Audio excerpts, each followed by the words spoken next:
Diga, mis amados hermanos, que la gracia y la paz de Dios estén con ustedes y que sean prosperados en todo lo que hagan.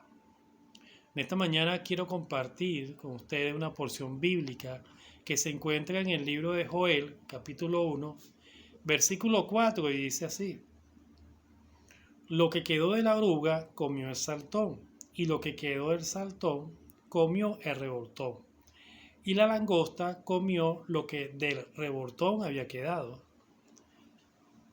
Padre, te doy gracias por tu palabra. Gracias porque ella es sustento y alimento a nuestras vidas, Señor. Te pido, Padre de la gloria, que tu Espíritu Santo nos ayude a meditar y a poner por obra tu palabra. En el nombre de Jesucristo, amén y amén. Quiero comenzar haciéndole una pregunta, mi hermano.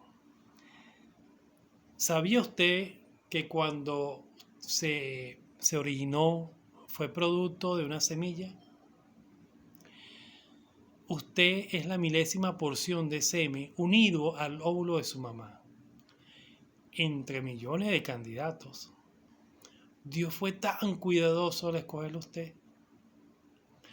Dígase usted mismo: soy una semilla escogida. Ahora yo le diré: nada más y nada menos que por el Eterno, el Todopoderoso, el Creador de todo. Vamos a revisar la historia un momento. Dios escogió un pueblo para sí, el pueblo hebreo, que más adelante se llamaría Israel, la niña de sus ojos. Pero por la gracia y la bondad y el amor de Dios, como dice en la carta a los Romanos, capítulo 11, versículo 11, pero por la transgresión vino la salvación a los gentiles. Esto lo dice Pablo. La salvación a usted y a mí. ¿Por la transgresión de quién? De Israel. Vino nuestra salvación. En este mismo libro, pero en el mismo capítulo, en el versículo 17, dice de la siguiente manera: pues si una de las ramas fueron desgajadas, por decir, fueron arrancadas, y tú, siendo olivo silvestre, el olivo silvestre no valía nada, era insignificante, ¿ah? Fuimos injertados en lugar de ellos, y hemos sido hechos partícipe de la raíz y de la rica savia del olivo. Lo que nos está diciendo es que gozamos de las bendiciones que tiene Israel. Las bendiciones y las promesas de Israel también vienen para nosotros. En pocas palabras, espiritualmente somos parte del pueblo de Israel. No somos gentiles, somos parte del pueblo de Israel. Por el nuevo pacto. Eso en la última cena dijo: esta copa es el nuevo pacto en mi sangre. Eso era un preámbulo de lo que venía, el nuevo pacto. ¿Por qué tanta introducción y no hemos caído en el tema? Porque quiero despertar en ti el sentido de identidad, lo importante que eres para Dios y el poder que tienes tú como semilla, porque toda semilla produce semilla a su tiempo. Volvamos a leer lo que dice el capítulo 1 de Joel, versículo 4. Lo que quedó de la oruga comió el saltón, y lo que quedó del saltón comió el revoltón, y la langosta comió lo que de revoltón había quedado.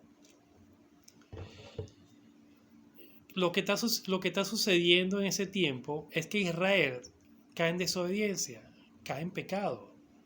Y Dios, por medio del profeta Joel, le da esta palabra. Ahora bien, la oruga, el saltón, el revoltón y la langosta, todos estos nombres es el mismo insecto, pero en distintas fases de crecimiento, en diferentes fases de desarrollo, hasta que llega a su madurez y es letal para la planta. Quiero que analicemos lo siguiente. Analicemos la oruga. La oruga es la fase larvaria de la langosta. Esta se alimenta de los bordes de las hojas, que es la parte blanda de la hoja, de la estructura de la hoja, porque ese es el borde de la hoja. En la Biblia, la oruga como un devorador, es sinónimo de un devorador. Ahora, en el aspecto espiritual, dentro de la iglesia, la oruga se puede presentar como un chisme. Recordemos que el chisme es un pecado. Y sabemos lo que dice el chisme. Y dice, ¿escuchaste lo que dijo fulano? Y por ahí se mete, y por ahí se mete. También la oruga se puede presentar como dentro de la congregación, como en una forma de desprecio. ¿Por qué lo nombran a ellos si ellos no tienen esa capacidad para eso? Y por ahí se va. En esta etapa, la planta empieza a perder su verdor.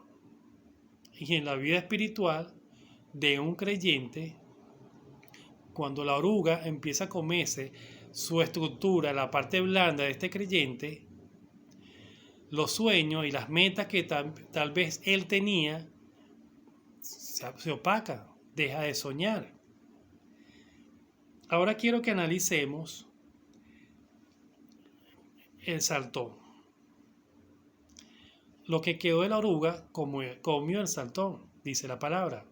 En esta fase, el saltón se come la hoja completa. El saltón chupa la savia de la hoja y los nuevos tallos de la planta.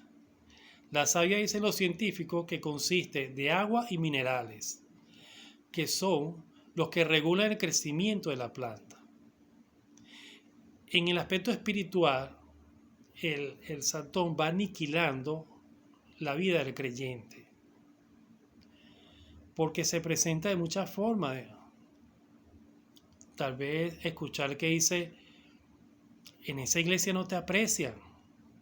Si te tienen allí es porque nadie quiere hacer eso. Y por ahí va el saltón.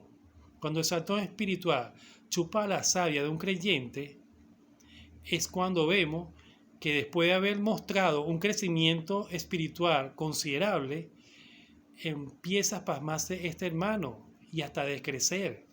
Recordemos que en la planta la savia regula el crecimiento de la planta, y en la vida del creyente la savia también regula el crecimiento espiritual. Este animal es tremendo en esta fase, porque lo que no puede comerse de la hoja y de los nuevos renuevos, lo orina. Así de sencillo, lo orina. Por eso vemos que la planta se empieza a poner amarilla. Ojo, no sea que cuando aperturemos el local para hacer los servicios, usted se presente medio amarillo, usted sabe. No se deje orinar por el saltón.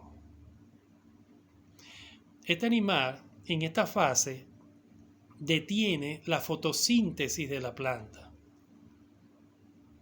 Y en la vida del creyente se puede manifestar de muchas formas, como el hermano llega tarde de los servicios, ya no participa en las actividades, no muestra el mismo interés que tenía antes con las actividades de la iglesia.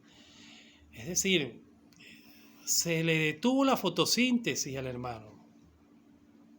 Recordemos que la fotosíntesis la origina la luz. Jesucristo es tu luz. Jesucristo es tu luz. Es quien permite la fotosíntesis espiritual en tu vida.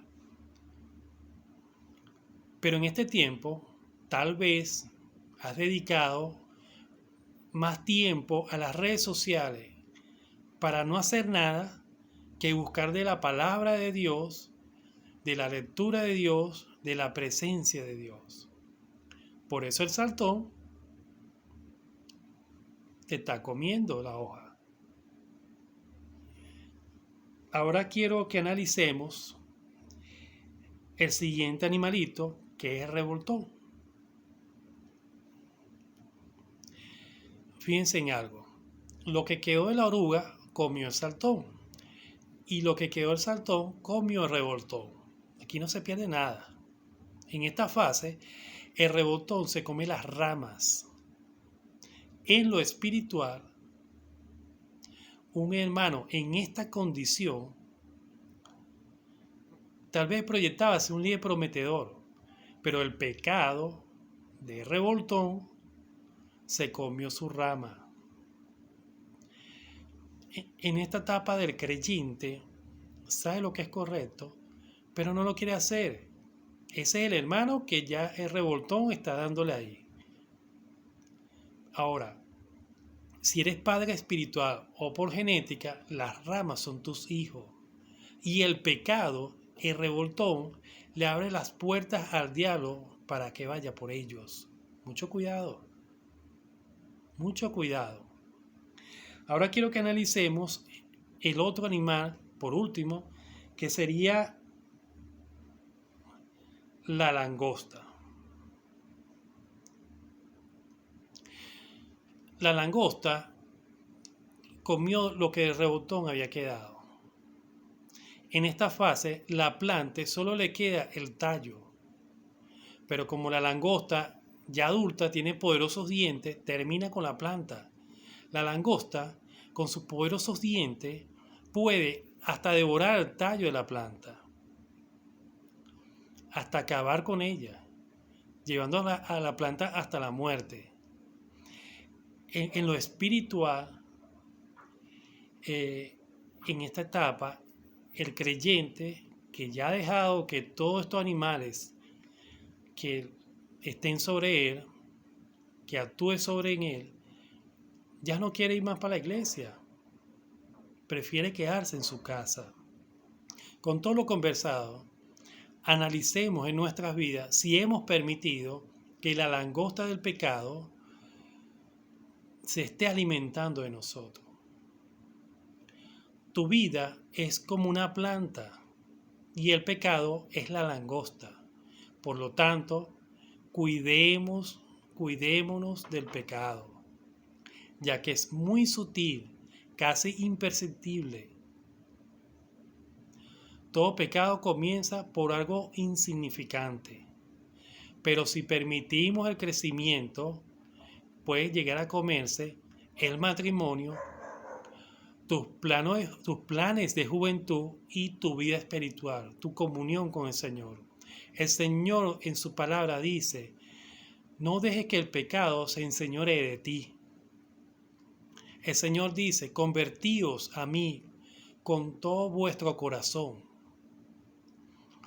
La astucia de no fue que mató a un gigante, sino que cuando pecó, se humilló, se arrepintió y Dios lo levantó.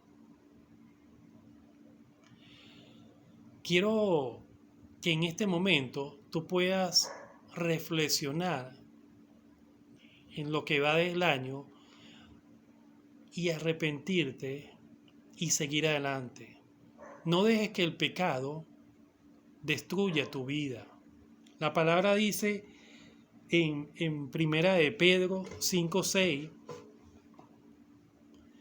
humillaos pues bajo la poderosa mano de Dios, para que Él os exalte cuando fuere tiempo, echando toda vuestra ansiedad sobre Él, porque Él tiene cuidado de vosotros. Si conocemos que Dios es un Dios de amor, es un Dios perdonador, ¿por qué nos quedamos paralizados con el pecado? ¿Por qué permitimos que el pecado nos paralice al punto de no querer servir más como el líder que eras, como el miembro de la congregación que eras? Y deja que te opaque, deja que la langosta te orine. ¿Por qué? Si tenemos en este tiempo la bendición de arrepentirnos como lo hizo David y seguir adelante, yo te insto, te animo a que medites en esta palabra y te arrepientas. porque es necesario que sea sanado tu corazón. Y no solo tu corazón, sino el que está a tu alrededor, el que te conoció sirviéndole al Señor y ahora estás un poco amarillo. ¿Será que te orinó un sartón? Quiero que te tomes un tiempo a reflexionar y a meditar en tu vida, en lo que va de este año. Que puedas restaurar la comunión con tu Padre Celestial. Que puedas tomarte el tiempo de adorarlo, de amar al Señor. Eres un tesoro, eres una semilla escogida, nada más y nada menos que por Dios. No te dejes comer por la langosta. Así titulé este mensaje. No te dejes comer por la langosta. Dios te bendiga, Dios te guarde rica y abundantemente. Que la paz de Dios que está en tu vida siga reflejándose en todo lo que hagas. Se te ama, se te extraña. Pronto nos volveremos a ver. Amén.